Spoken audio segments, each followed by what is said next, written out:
Live from the Big G's Pizza Studio on Clark Street, this is 5 Songs with Friends, Chicago's music discovery podcast. Foxpaw is a folk emo solo project with songs assembled on sleepless nights gazing from dorm room windows across the Deep South.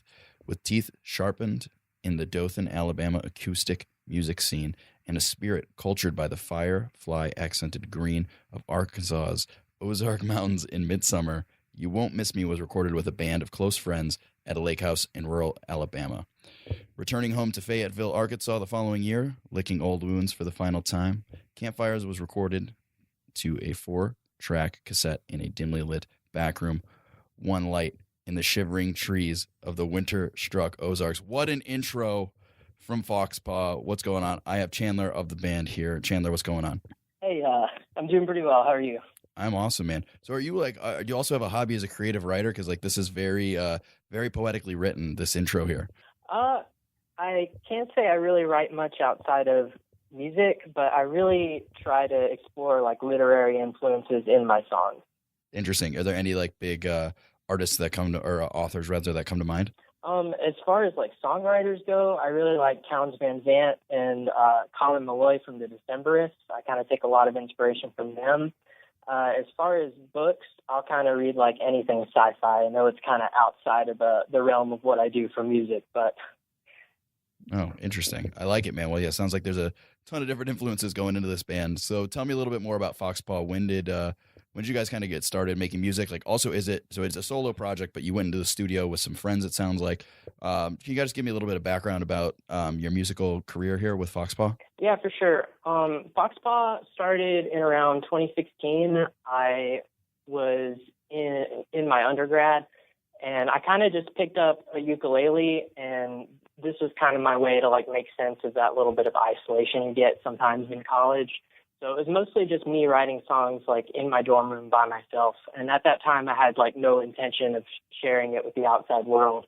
But then I went to one open mic night, and that first little performance kind of made me think, what if I actually started recording these songs and actually sharing them with the world? So that's how I kind of got started. Interesting. So where does the emo kind of influence come from? What, are there any specific emo bands that you grew up on or are listening to now that have influenced your sound? One of my favorite bands of all time is Foxing, and kind of a coincidence with the Fox name there. But right before I actually started learning an instrument and writing music at all, I went to a live show for Foxing, and it was literally the best show I've ever seen in my entire life. It basically brought me to tears, very literally.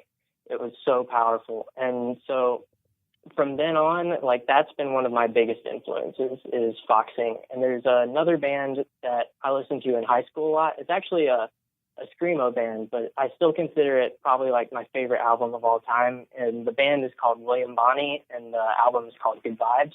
Okay. Very interesting. I like it, man. When did you start playing guitar and singing? When was the first time that you realized that you really had this talent? As far as singing, it was something that I had wanted to do in high school. I had tried to start bands with people, but most people would just flake out because it's high school. So about that same time that I went to that Foxing show around 2015, I started getting into Neutral Milk Hotel, and at that time I realized there's this gorgeous instrumentation over the top of it, but it's essentially just one person, Jeff Mangum, with an acoustic guitar, and it's just built off of that. And so at that point, around 2015, I was well, why don't I just go on Craigslist and get an acoustic guitar and write my own music? I don't need a band. So that's about the time I started playing guitar. Awesome. I love it, man. Well, so tell me a little bit about the song we're going to play today called D Minor. So D Minor, I wrote that right after I graduated from my undergrad around 2016, and I came back home and I started playing music in small town Alabama, Dothan, Alabama, and we actually had this really vibrant, you wouldn't expect it, but we had a very vibrant underground punk scene and acoustic music scene. And so I came back home and started playing shows regularly instead of just every once in a while when I could get a break from college. And something I was kind of forced to come to terms with is like how big the problem is with addiction in the underground music scene. You know, coming back to small town Alabama, I was kind of, you know, sheltered in my college days because, you know, academia is such an insular environment. But when I came back, I saw very talented people, just so unbelievably talented people struggling with addiction.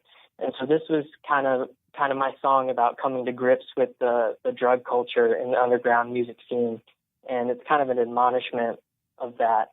Luckily, like, the people that I kind of had in mind when I wrote this song, they've all thankfully like moved on from that point in their lives. They're not having trouble with drugs anymore, but it was just a really harsh reality, and that's what I wrote the song about. Gotcha. Well, do you have any tips for anyone who maybe, you know, has a friend or a family member who's going through a similar type of struggle of, you know, how you can get through to them and maybe help them with addiction issues? Is there anything, you know, any advice you would give to someone? I mean, probably the best piece of advice I would give anyone is like just be like relentlessly persistent. I know some people will kind of like reach out to someone and then kind of don't be judgmental, but make sure you consistently reach out to this person. Like, don't drop it the first time they say they're fine. Just continually check up on this person. You can make it subtle if you want, but you have to keep this line of communication open because it's so important for them to have someone to listen to without any judgment. Awesome. Well, wise words and good advice. Let's jump into it. This is a song called D minor by Foxpaw. Mash the keys, the accordion sings to the tape deck and its spinning rings, and you dance to the phonograph, tweeting the reeds and pretend that it's all fine when you're with me. But I can read your face like a star map. I plot out the constellations. I can see that something wicked is drawing those dark rings underneath your eyelids, man. Thread your needle with your heart attack cocktail to turn your irises blacker than night. Oh, you could fall asleep without your drugs if you tried. Your blush looks like foxglove in the right light. Fill your cup with that Americana nightmare. Your white picket fences are painted with whiskey. Oh, you could fall asleep without your booze if you tried. But you picked your poisons to run your life, and I know we've all got these demons we fight, but you've locked yours up so goddamn tight. They don't even hear you cry out for your morphine. Just one more dose to make you feel alive. To make you feel alive. I'll bet the irony's lost on you. Your self-medication is killing you. Sit by the still in the waxing moon and drink your fill. The sun's up soon. Yeah, you'll be free soon. Thread your needle with your heart attack cocktail to turn your irises blacker than night. Oh, you could fall asleep without your drugs if you tried. Your blush looks like foxglove in the right light. Fill your cup with that East Atlanta nightmare. Your white picket fences are painted with codeine. Oh, you could fall asleep without your drugs if you tried. But you picked your poisons to run your life. I know we've all got these secrets we hide, but you've locked yours up so fucking tight. But I can see the cry for help in your eyes, buried beneath the bright blue lights.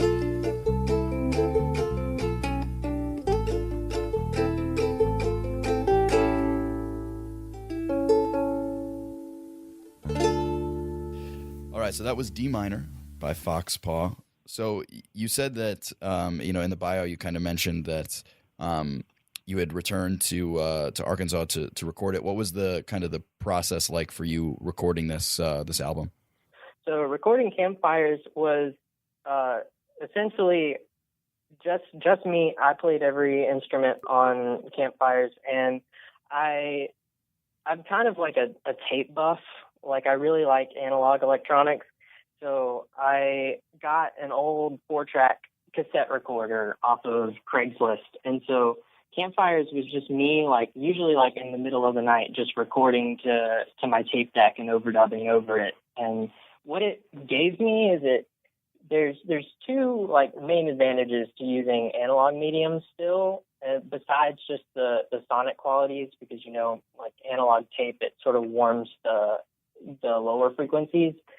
Beyond that, it really like constrains you. It forces you to get your performance right all the way through, because there's no splicing, there's no editing it. Like what you get on the tape is what you have. If you mess up, you have to do it all over again. So it really keeps your performances straight, and it sort of gives you like an environment where you can really experiment, because once you strip away all the elements that you can do digitally, now you have to perform your experimentation like in your actual performance. And so for Campfires, I mixed it on the tape deck, which was an interesting process because you only get like a couple frequencies you can adjust. You get a low adjust, a high adjust, and then one mid-range adjust.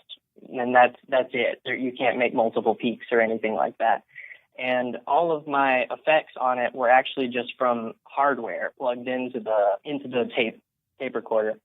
So D minor in and of itself, this version that we just played is remastered. I actually went back in and cleaned it up a little bit. But if you listen to the original version, it's sort of got this weird reverb, and that's coming from the hardware itself.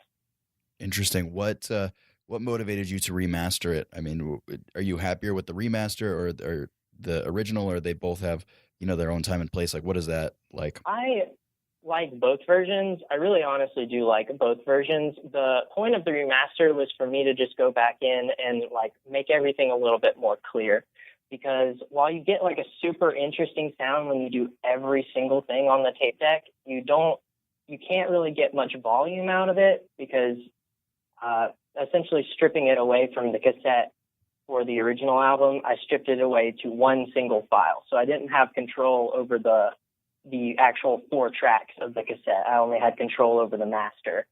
And so with the remaster, I can actually make all the instruments a little bit more clear and a little bit more defined. But there is like just an interesting quality of the original version. There's something that you can't duplicate with just using the hardware of the tape deck. It definitely gives an interesting sonic quality. So I like both.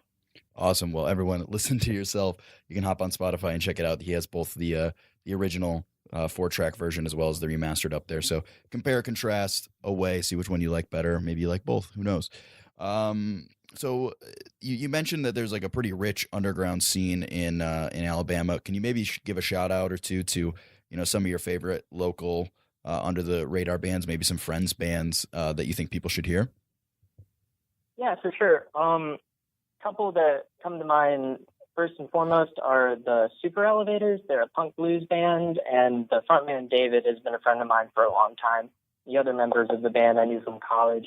There's also a Mobile, Alabama punk band called A Sunday Fire that's really cool. They're sort of popping right now.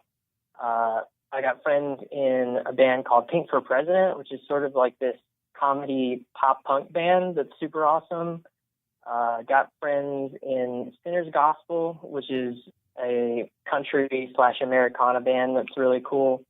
Let's see, who else?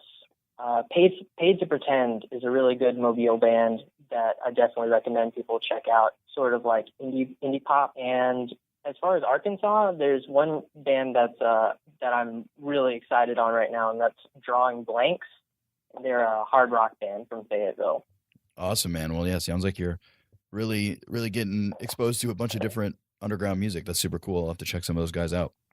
Yeah, for sure. They're all really good.